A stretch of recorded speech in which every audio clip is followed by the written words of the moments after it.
ñu ngi leen di nuyu di leen jaajëfal yéen ñi nga xamante ni yéenay suivre chaîne bii di Xalaat TV ñu leen di dalalaat ci seen jàngatu bés bi.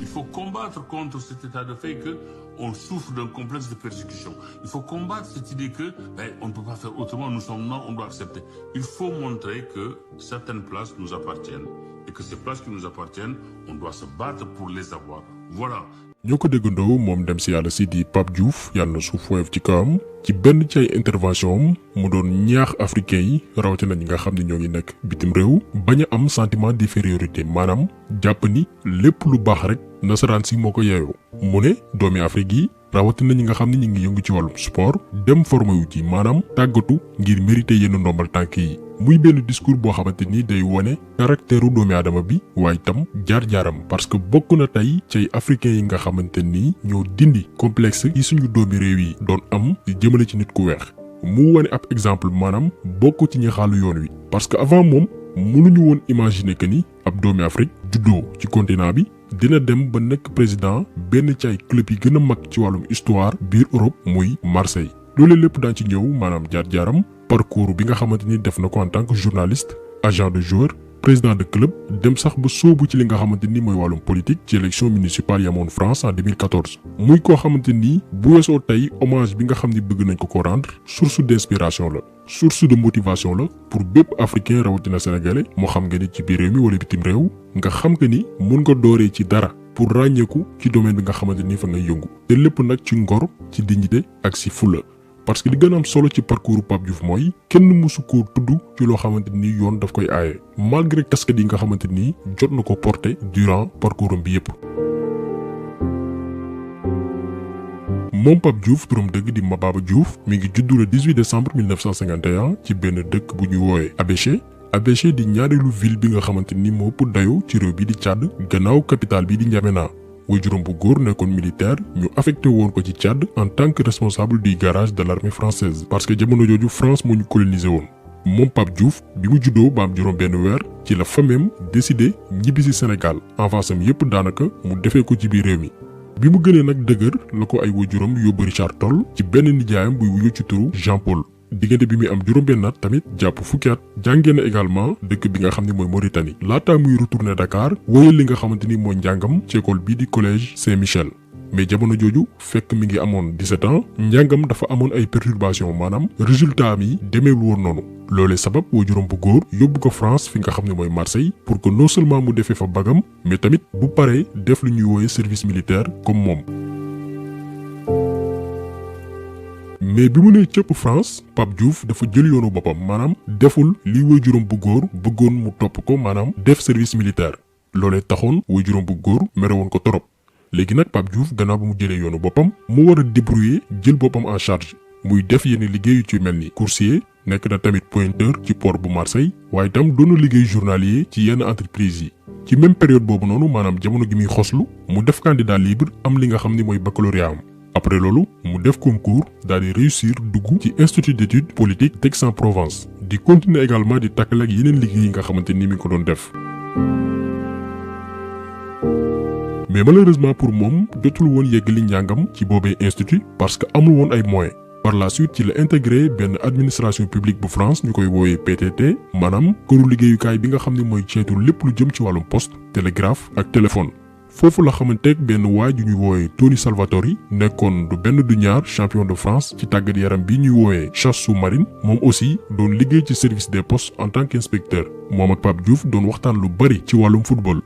moom Tony Salvatori ci ay relation am fexe ba Pape Diouf muy liggéey ci benn journal bu ñuy woowee La Marseillaise mu fa doon liggéey moom Pape Diouf en tant que pigiste mu nekkoon première expérience am ci wàllum journalisme Pape Diouf di collaborer ak boobee journal ba ñu proposé ko li nga xamante ni mooy contrat ñu embauché ko en tant que journaliste buy couvrir bépp événement bu concerné club bi di Olympique de Marseille mu nekkoon fa chef de rubrique waaye itam benn nit bu ñuul boo xamante ni moo fay liggéeyee d'ailleurs moom Pape Diouf mi ngi doon expliqué ci benn interview naan bu daan dem di couvrir benn événement sportif jamono jooju gars yi dañ daan xoolaat di vérifier waat li nga xam ne mooy carte de presse am parce que français yi ñoom gëmuñu woon ni am na nit bu ñuul bu mën a bind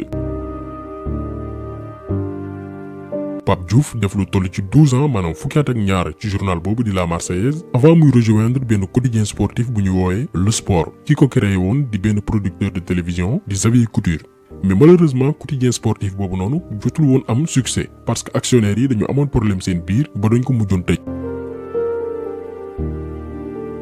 foofee la Pape Diouf arrêté li nga xam ne mooy journalisme léegi nag expérience bi nga xam ne am na ko ci wàllum football ak événement yu bari yi nga xam ne jot na ko couvrir Pape Diouf nekk promoteur d'événements de football mu doon organiser ay tournois biir Afrique waaye itam yenn jubilé anciens internationaux yi bu ñu remonté ci histoire moom moo organisé woon jubilé ancien international sénégalais bi di Boubacar Sarr Locotte di waajur bu góor Naby Sarr bi nga xamante ni lu yàggul dara rejoindre na équipe nationale bu Sénégal moom Pape Diouf moo organisé woon jubiléem en décembre 1986 ci stade de l'Amitié ñu koy woowe tey stade Léopold Sédar Senghor.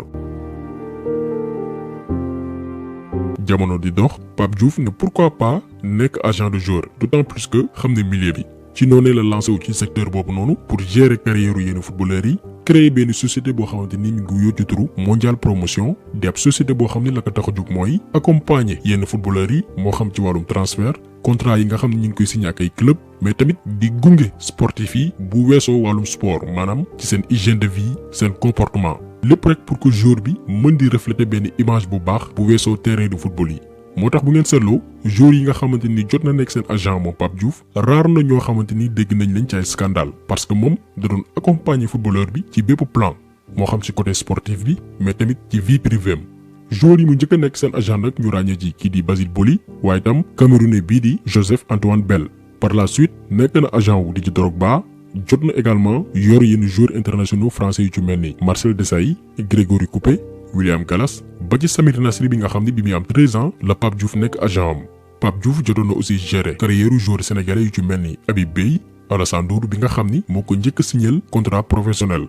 ci diir bu gàtt société bi di mondial promotion am succès bu mag parce qu'en 2004 chiffre d'affaires bi ñu ko estimé à 3,5 millions d'euros. leneen aussi li ma ta leeral mooy Pape Diouf donte musul jiite benn instance sportive fii ci Sénégal da doon participer indirectement ci suñu développement wu football même yenn joueurs sénégalais yi nga xamante ni jotul woon nekk seen agent bokk na ci ñi tax ñooñu football équipe nationale bu Sénégal. parce que avant génération 2002 bi ba ñoom seen jamono ba li ci topp bu amee yenn expatriés yu nangoo ñëw football suñu réew moom Pape Diouf joué na ci rôle bu am solo moo convaincre ñu bari ñëw football si équipe nationale bu Sénégal. parce que bu njëkk club européen yi dañ doon mettre pression ci joueurs africains yi pour que ñu bañ a ñëw football ci seen équipe nationale. après le FIFA teg règlement ak ay sanctions ne benn club amatul droit téye joueur bu fekkee ni date FIFA dafa am mais avant loolu c'était difficile pour suñu équipe nationale yi convoquer benn joueur buy football Europe. Pape Diouf bokkoon ci doomi aadama yi nga xamante ni convaincre nañ joueurs yu bari ñëw football ci équipe nationale bu Sénégal te ñu bari xamuñu ko. te malgré loolu lépp moom Pape Diouf mosul bëgg wala xëccoo ndombal tànk ci biir réew mi. ñoo ngi fàttaliku entre 2007 et 2010 bi football sénégalais nekkoon ci crise ba ñu tas fédération bi teg fi benn comité de normalisation Diagne Ndiaye jiite woon ko ñu bari doon nañ sàkku gannaaw comité boobu noonu moom Pape Diouf ñëw nekk président fédération sénégalaise bu football. mais dafa ni moom Pape Diouf Sénégal bari na ay kàngam yu mën a gérer football bi gën ko maîtriser mbir mi nu muy doxee gën ko aussi mériter poste boobu noonu parce que moom nee na newul Sénégal. donc nañ ko jox doomi sénégalais yi nga xamante ni ñi ngi ci biir réew mi di yëngu ci wàllum football di daj lu ne te pourtant loolu noonu occasion la woon pour moom ngir yóotu yenn poste yi gën a mag yu ci mel ni présidence bu CAF wala nekk responsable biir FIFA parce que moom amoon na déjà notoriété donc nit ku modeste la woon malgré parcours bi nga xamante ni def na ko. ci début 2004 Christophe Boucher en tant que président du directoire bu Olympique de Marseille sàkku ci Pape Diouf ñëw jàppale ko ci liggéey bi doon manager général club bi. Pape Diouf repoussé ñaari yoon offre yi maanaam bañ bés bu yàlla sàkk Christophe Boucher di ñëw ci bureau pour sàkku ci moom mu ñëw liggéeyal club bi nga xam ne mooy Marseille mais ba tey Pape Diouf nanguwul. d'ailleurs jamono jooju même Didier Drogba bi nga xam ni Pape Diouf moo nekkoon agent am ñaanoon na Pape mu ñëw Marseille moom Didier Drogba promettre Pape Diouf ne ko boo ñëwee du ma quitter club bi. parce que période boobu noonu club yu mag yu nekk Europe dañu bëggoon recruter ki nga xam ne mooy Didier Drogba léegi nag Pape Diouf ne leen may leen ma dem Dakar waxtaan ak samay mbokk ak samay am di jàmm. ci noonee la Pape Diouf ñëwee Sénégal consulter xaritam bi nga xam ne mooy Youssoufa Ndiaye nekkoon fi président bu conseil constitutionnel mais tamit ministre des sports entre 2002 et 2005. Pape Diouf laaj ko xalaatam ci proposition bi Youssoufa Ndiaye ne ko Pape fii ci àdduna boo ci nekkee da ngay nangoo oser maanaam jël ay risques Youssoupha Ndiaye daal di ko convaincre ba Pape Diouf woo Christophe Boucher téléphone ne ko nangu naa proposition bi. Pape Diouf daal di jaay entreprise bii di Mondial Promotion bi nga xam ne moo ko créé woon pour gérer carrière yenn joueurs yi daal di concentré wu ci club bi nga xam ne mooy Marseille. ñu nommé ko manager général chargé des affaires sportives. mais période bi muy rejoindre Marseille Pape Diouf dafa tombeek benn crise am ci biir club bi. non seulement résultats yi demeetul noonu waaye itam président bi dafa décider jaay joueur bi nga xam ne mooy Didier Drogba Chelsea parce que Chelsea daf leen proposé woon xaalis bu bari maanaam 35 millions d'euros. Marseille accepté jaay Drogba supporters yi mer ci ñu dàq Christophe Boucher en novembre 2004 moom Christophe Boucher bi nga xam ni moo convaincre Pape Diouf mu ñëw ci club bi.